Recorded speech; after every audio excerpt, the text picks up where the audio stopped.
కష్టాల్లో ఉన్న రైతులను ఆదుకోవాలని ప్రభుత్వాన్ని డిమాండ్ చేశారు మాజీ ఎమ్మెల్యే రాజేందర్ రెడ్డి. అసెంబ్లీ ఎన్నికల్లో రైతు భరోసా పేరిట కాంగ్రెస్ ఇచ్చిన ఏ ఒక్క హామీని నిలబెట్టుకోలేదని అన్నారు.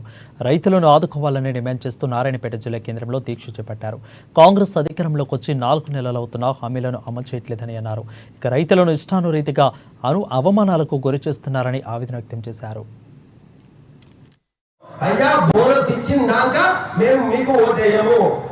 కరెంటు సరఫరా కరెంట్ ఇచ్చినాక మీకు మేము ఓటేయము. మాకు రైతు బంధు 15,000 ఇచ్చినాక మీకు ఓటేయము. మాకు ఏదైతే రుణమాఫీ 2 లక్షలు చేస్తామని ఓటు ఎలక్షన్ కన్నా ముందు చెప్పిందో ఆ రుణమాఫీ చేసినాక మేము మీకు ఓటేయము. వాళ్ళు చెప్పిందో అయ్యా రైతు బంధు రైతులకే కాదు కౌలు రైతులకు కూడా 15,000 ఇస్తామన్నారు. రైతు కూలీలకు నెలకు 1000 రూపాయల దాకా 12,000 రూపాయలు ఇస్తామన్నారు. ఏడాది ఇచ్చిందా? ఎవరికైనా ఇచ్చిందా? ఉన్న రైతు బందే ఊసుకుపోతుంది.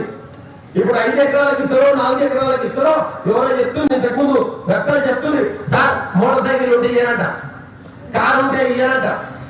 అంటే రైతు మోటార్ సైకిల్ కొనుక్కోవద్దా? రైతు కారు కొనుక్కోవద్దా?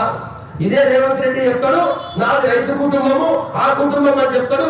మళ్ళీ కారు లేదా? ఆయనకు ఉండాలి కానీ వేరే రైతులకు ఉండద్దా? ఒకసారి మీరు ఆలోచన చేయండి.